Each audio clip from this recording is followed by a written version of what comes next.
Viernes por la noche nos encontramos en el Zoom de AFA aquí en nuestra localidad Cañada Rosquín junto al economista Carlos Egiaro. Bueno, Carlos, un placer, bienvenido a Cañada Rosquín ante todo.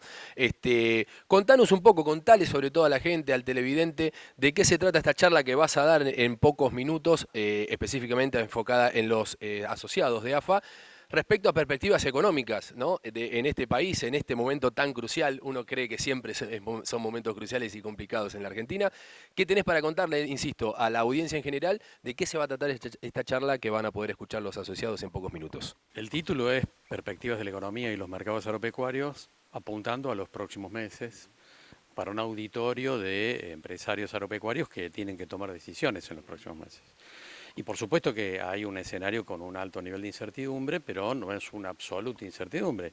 Y hay que manejarse con cosas más o menos probables.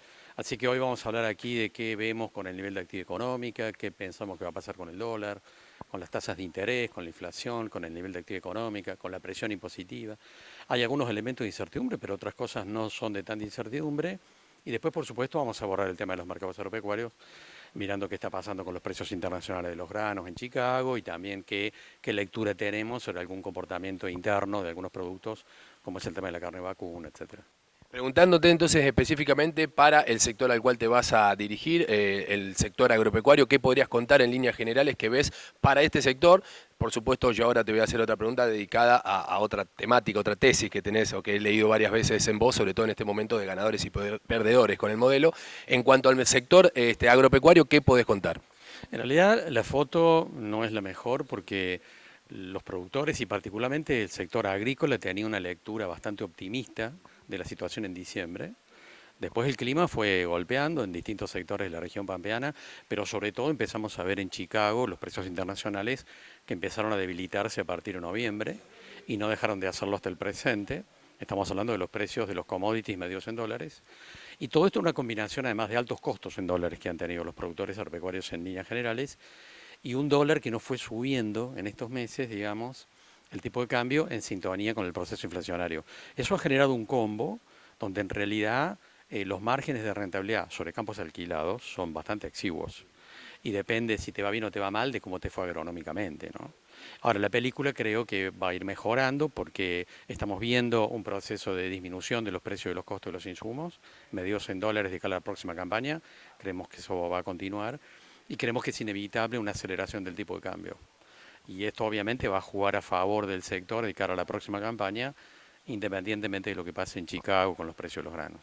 Carlos, yendo ahora así un poco más entonces a esto que te decía previamente, respecto a una nota que leí tuya en diciembre, por supuesto haciendo, si se quiere, una mirada a futuro, en aquel momento 6, 7 meses hacia adelante, esta tesis, esta noción de ganadores y perdedores, ¿qué tenés para decir al respecto? Porque uno ve, por supuesto, que hay sectores que medianamente están pudiendo sobrellevar desde ya un contexto complejo. ¿Qué queda para los perdedores, Carlos? Bueno, obviamente un escenario complicado. Este plan económico que lleva adelante el gobierno nuevo en realidad tiene muchos puntos de contacto con el plan de Menem y Cavallo de la década del 90. Va por un proceso de apertura económica que hasta acá no se ha profundizado porque no hay dólares suficientes para hacerlo, la desregulación de los mercados, el equilibrio fiscal, hay muchos puntos de contacto. Y por supuesto que eso genera ganadores y perdedores. Te diría que de cara al escenario futuro, obviamente que aquellos sectores productivos que estén vinculados a las cadenas de exportación van a tener un horizonte positivo. Eso incluye al sector minero, al sector energético, a todo lo que es la industria del conocimiento, software, diseño gráfico. Son sectores que van a ir para adelante, pero todo esto en un proceso o en un esquema de redistribución regresiva del ingreso, decimos los economistas, que va a segmentar, digamos, a esos ganadores y a esos perdedores. Y en realidad pensemos, hay millones de argentinos, millones, que en este proceso de estos meses han visto una punta del iceberg de lo que van a vivir, ¿no es cierto? Que es un escenario, digamos, de empobrecimiento muy importante. Hay millones de argentinos que han perdido fuertemente poder adquisitivo a lo largo de los últimos 6 meses, el último trimestre del año pasado y el primer trimestre de este año, como pocas veces habíamos visto. Y en realidad yo digo esto para que podamos ubicarnos, ¿no? De cada 10 personas a nivel de la Argentina que han tenido una fuerte pérdida de poder adquisitivo en los últimos 6 meses, yo te diría que solo 2 o 3 de cada 10 van a poder llegar a fin de año diciendo que lo recuperaron. Y obviamente que la economía argentina se va a estabilizar de cara a los próximos meses, la inflación va a seguir bajando, pero digamos que se va a estabilizar varios escalones por debajo de donde estaba antes. Y eso implica obviamente que hay gente que va a tener que ir asumiendo de una manera más clara que hay una pérdida de poder adquisitivo que no es tan transitoria, sino que tiene un carácter más permanente o que no se mide en meses, digamos. Carlos, recordando de nuevo perspectivas en noviembre, diciembre del año pasado, viendo lo que se va cumpliendo hasta ahora, estaba instalada la noción de que se necesitaba un ajuste en líneas generales, casi que estaba instalada la idea de que gane quien gane en las elecciones, eso iba a pasar. ¿Qué opinión te merece la velocidad con la que se está haciendo ese ajuste?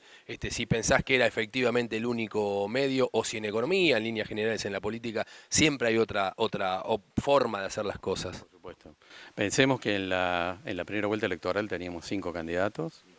De esos 5 candidatos, 4 decían que había que equilibrar las cuentas fiscales. O sea, había un consenso, claramente, en términos del proceso de equilibrio de las cuentas fiscales, pero como vos decís, eso se podía hacer de varias formas, con determinadas velocidades y determinada profundidad.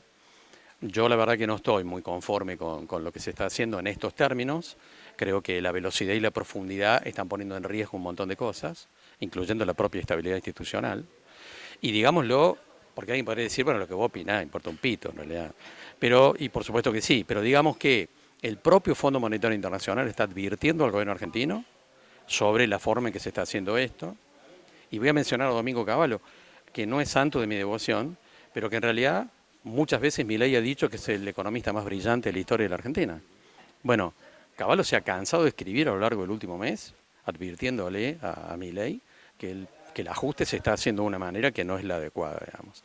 O sea que podríamos ironizar diciendo que el Fondo Monetario Internacional y Domingo Cavallo están a la izquierda de este gobierno, lo cual es decir bastante, digamos, ¿no?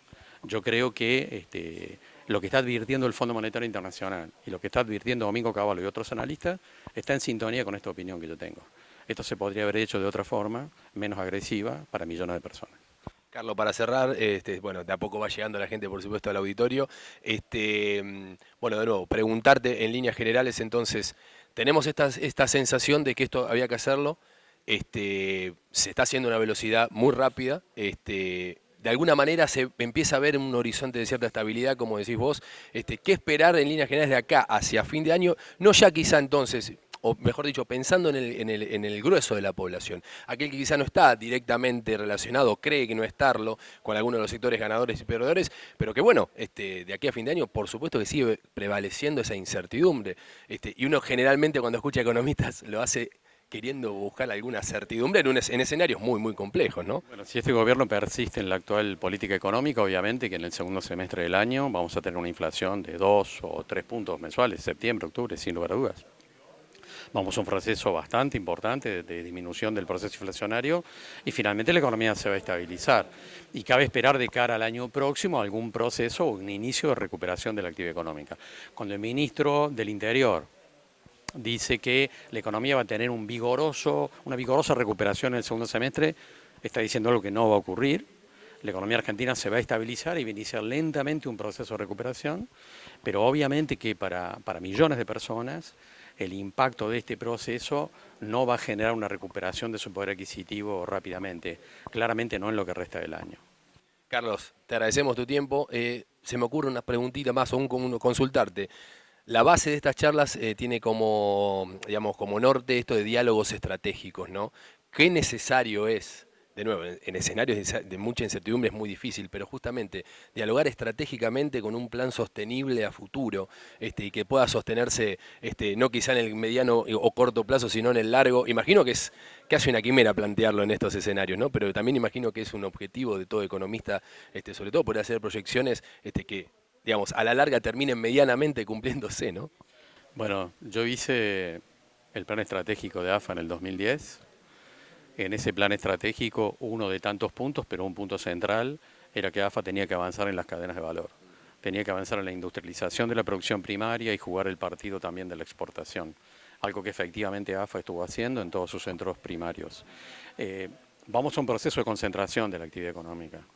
Y si los actores, digamos, que están vinculados a los sectores pymes y pequeños y medianos productores, no se plantean prácticas asociativas en términos de avanzar eslabones en las cadenas de valor, la cosa se va a poner más difícil. La estrategia que sigue AFA creo que es la adecuada, pensando que la defensa de los pequeños y medianos productores tiene que estar vinculada a una lectura en términos de cadena de valor, no solo desde la producción primaria, sino mirar el resto de los eslabones para captar parte de la rentabilidad de toda la cadena. Creo que ese es el camino que hay que transitar. Carlos, muchas gracias por tu tiempo, un verdadero placer y bueno, para lo que sea a disposición a partir de este momento Canal 2 y Panorama. Gracias a ustedes.